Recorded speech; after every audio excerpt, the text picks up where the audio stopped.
Lyon demain, la radio lyonnaise à écouter partout dans le monde. Le film s'appelle Chose politique et c'est un documentaire présenté en avant-première hier soir au Comédia, avenue Berthelot. Le thème, la campagne municipale d'un inconnu qui au final deviendra maire de Lyon.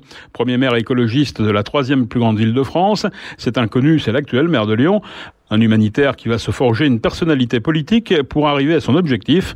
Le réalisateur est Antonin Bachès. Il a suivi le candidat pendant 6 mois en toute indépendance. J'avais depuis longtemps envie de suivre une candidate ou un candidat en campagne. Donc, puisque je travaillais à Handicap International, donc une ONG basée à Lyon, on m'a donné l'info qu'au sein de cette même ONG, il y avait un certain Grégory Doucet, que voilà, personne ne connaît, moi non plus d'ailleurs, avait été choisi pour représenter les Verts au municipal de 2020.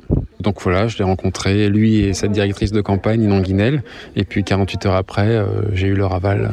Voilà. Et ils acceptent que tout soit filmé ? Oui, ils acceptent que tout soit filmé parce qu'on s'est fait confiance assez rapidement. Je l'ai dit dans une interview, il y a une petite séquence que j'ai pas pu filmer, c'est celle entre Grégory Doucet et Yannick Jadot lors du premier meeting. Et j'ai compris en fait que c'est parce que c'était aussi la première fois que deux se rencontraient. Donc ils avaient besoin d'un temps à eux tout simplement pour discuter, pour échanger. Mais à part ça, j'ai pu tout filmer et je pense que ça se voit dans le documentaire que j'ai une liberté totale. Comment ça se passe au quotidien ? Écoutez, moi j'étais très discret, j'étais tout seul. L'idée c'était aussi de se faire tout petit. C'est aussi pour ça que j'ai pu rentrer dans les bureaux des uns et des autres sans demander quoi que ce soit. Et puis à plusieurs reprises, ils m'ont même dit ils étaient étonnés de me voir, on t'avait même pas remarqué. Je me mettais dans un coin, je filmais tout ça. Parce que aussi je voulais pas les déranger.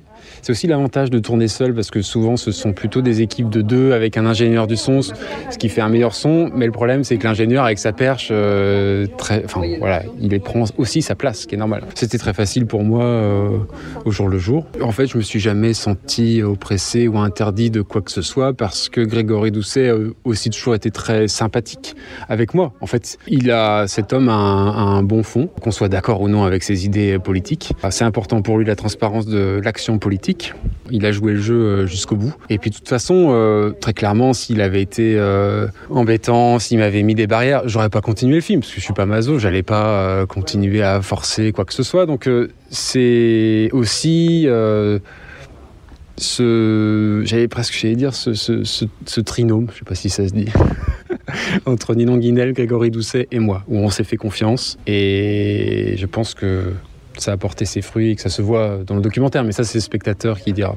Alors, ce qu'on voit dans le documentaire, surtout, c'est qu'on a quelqu'un qui est inexpérimenté en politique. Quelles sont ses difficultés quand vous suivez ses premiers pas ? Il a du mal des fois à répondre à des questions, comme on peut le voir dans des médias training, des questions par exemple sur l'insécurité. Il cherche ses mots, il cherche aussi sa place lors des phases de tractage. Il a un côté un petit peu naïf, mais qui le rend aussi très sympathique.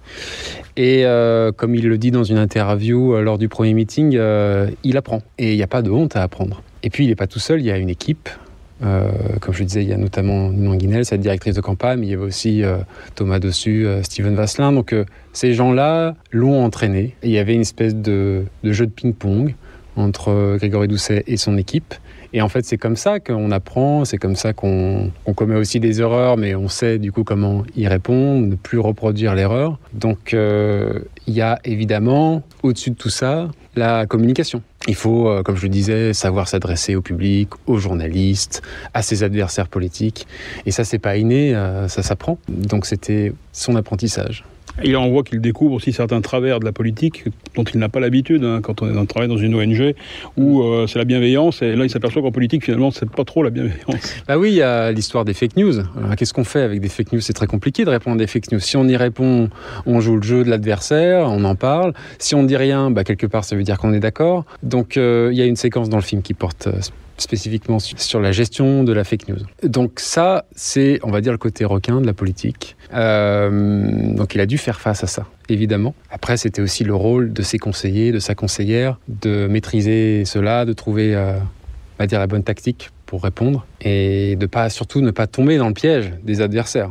On voit un moment où Grégory Doucet, il a très envie de mettre à mal une fake news un peu dans les derniers moments du second tour. Et on lui dit très clairement, mais non, surtout pas. Ne réponds pas. Tu vas relancer une machine et à 2-3 jours du deuxième tour, quoi qu'il arrive, ça va nous retomber dessus. Vous le voyez progresser dans le tournage ? Ah oui, très clairement, je trouve qu'on voit une différence assez importante entre le premier et le deuxième tour. Voilà, le premier tour, vraiment, c'est les débuts, et le deuxième tour qui a eu lieu 2 voire 3 mois après, puisqu'il y a eu un confinement qui a duré, un confinement strict, le premier confinement, aussi un événement historique qui a duré 2 mois. Et donc je disais, voilà, dans le deuxième tour, très clairement, là, je l'ai vu plus sûr de lui, voilà, il maîtrise mieux les éléments de la chose politique, il sait comment répondre, mais tout en gardant ce côté sympathique. Voilà, il n'a pas, à ma connaissance, d'ego démesuré comme pourrait avoir un certain Jean-Luc Mélenchon, donc ça lui pose pas de problème de commettre des erreurs, parce que c'est ça l'apprentissage. Si on veut effectivement renouveler la classe politique, il faut s'attendre à avoir des nouvelles têtes, et ces nouvelles têtes, elles apprennent. Donc. Il devient un animal politique en gardant une certaine spontanéité ? Oui, alors je sais pas si animal politique c'est forcément le bon terme, parce que moi je vois ça plutôt comme étant quelque chose de péjoratif. Bon là ça fait 2 ans qu'il est maire, il a subi un certain nombre d'attaques, de polémiques. Je sais que ça a été compliqué pour eux effectivement au début. Maintenant, est-ce qu'il maîtrise mieux ? Probablement. Est-ce qu'il est plus à l'aise ? Ça, c'est certain. Est-ce qu'il y aura d'autres polémiques ? Sans doute.